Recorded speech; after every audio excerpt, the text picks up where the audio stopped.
welcome you to a deep dive where we take your fascinating sources and really try to unpack the wisdom hidden inside. Yeah, and today we've got a really unique one. It's a Buddhist teaching, actually delivered back in 1954, but it's based on a much, much older Pali scripture. And it tackles some pretty big themes, right? Fear, conflict, and where we actually look for safety, for what the teaching calls refuge. Exactly. And also how we think about victory.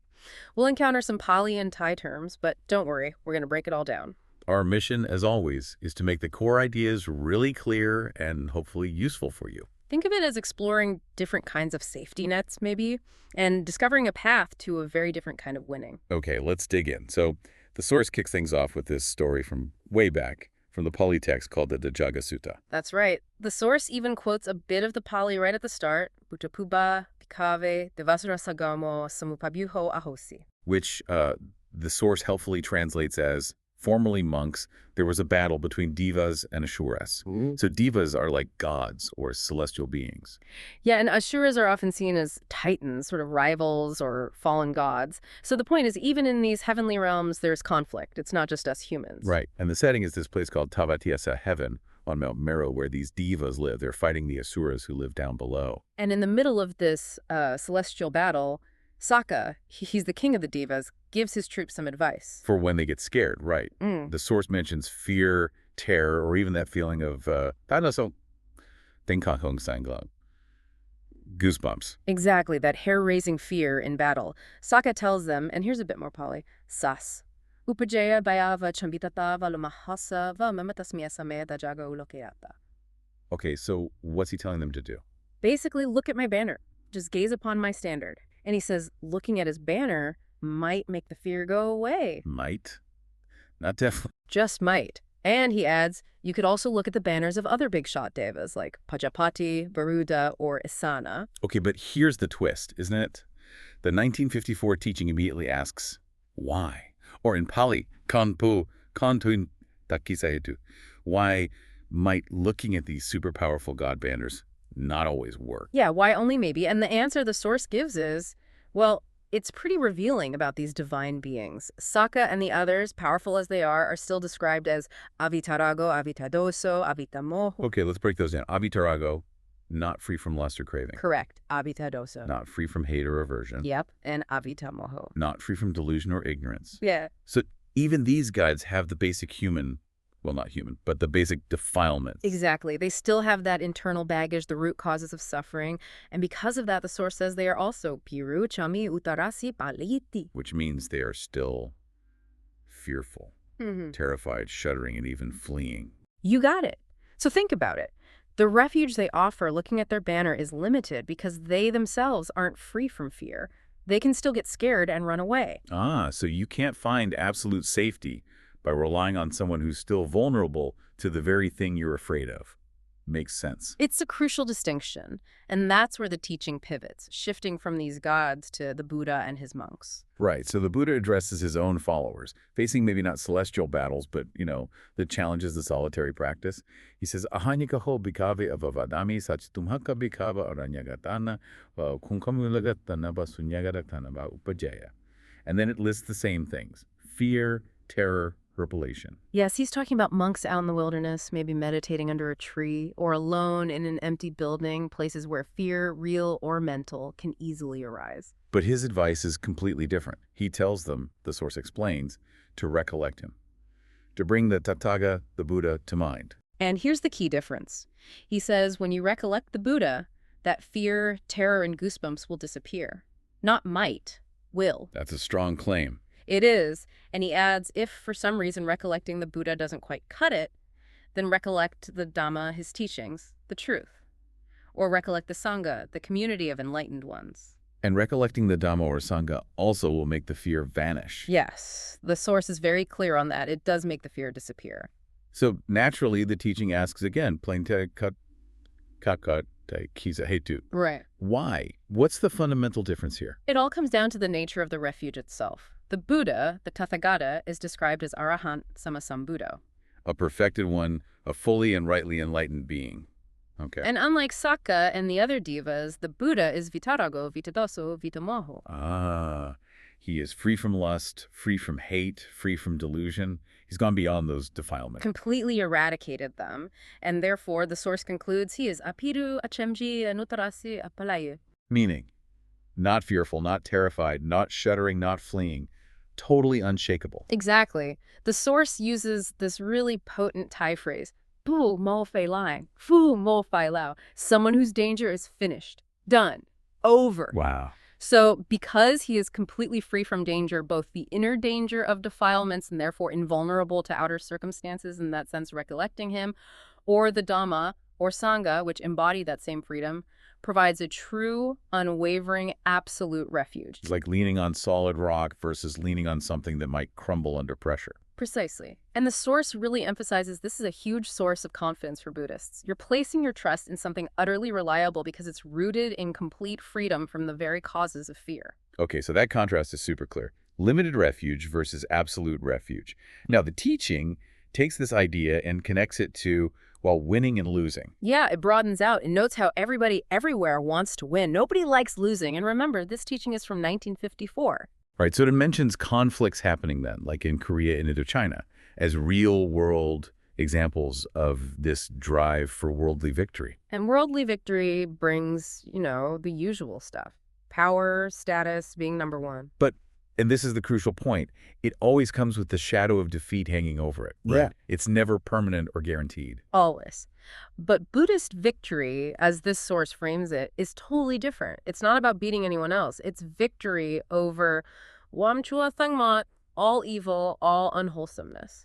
So it's about conquering those inner defilements we talked about, the greed, hate, delusion. Exactly. Conquering the kilesas. The ultimate goal in this form work is to achieve that complete inner victory, which the source calls harnale for Arhat, arahantship.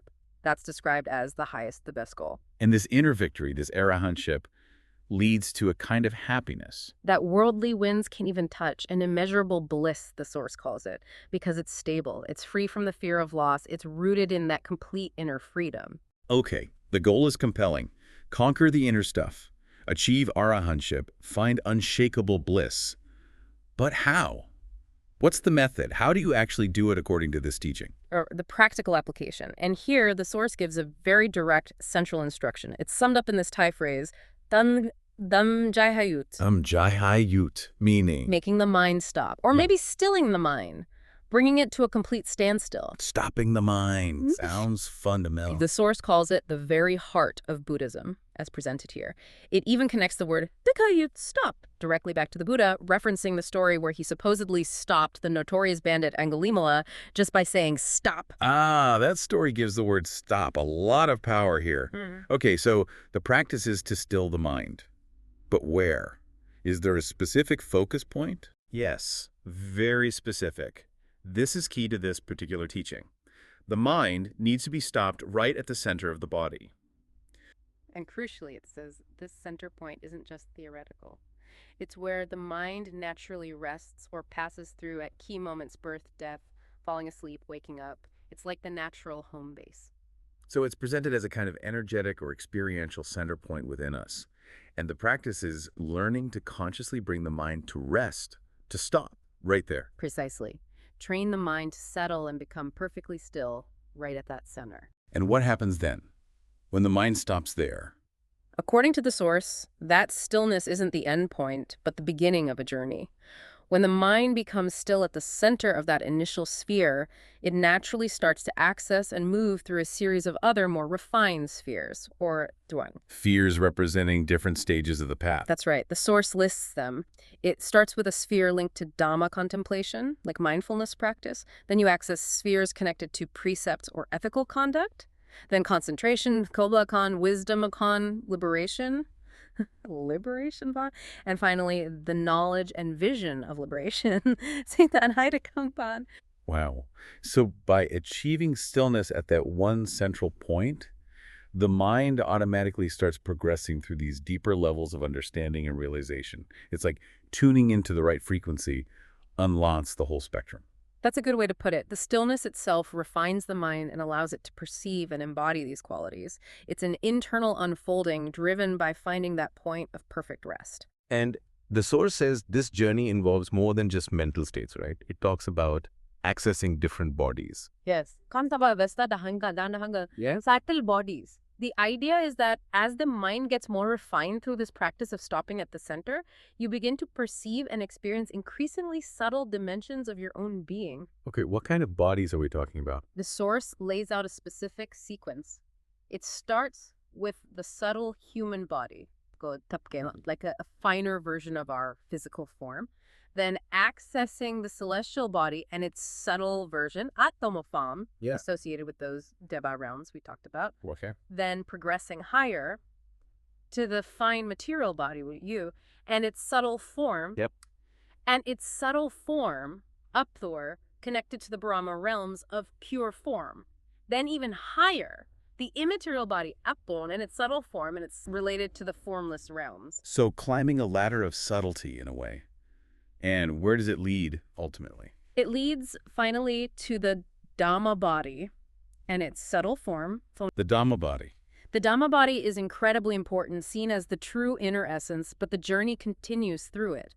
By perfecting the practice within the Dhamma body, you then access the bodies that correspond to the stages of enlightenment itself. The classic stages. Stream enterer, once returner. Exactly. You access the body of the stream enterer, then the once returner, the non-returner, the non-return Pelkornya, and finally the ultimate goal, the Arhat body, Ariponhansa, and each of these also has its subtle counterpart. So the whole process, from finding that center point and stopping, leads all the way to embodying arahantship. That's the path laid out here. And reaching that Arhat body, the source says, the task in Buddhism is completed right here.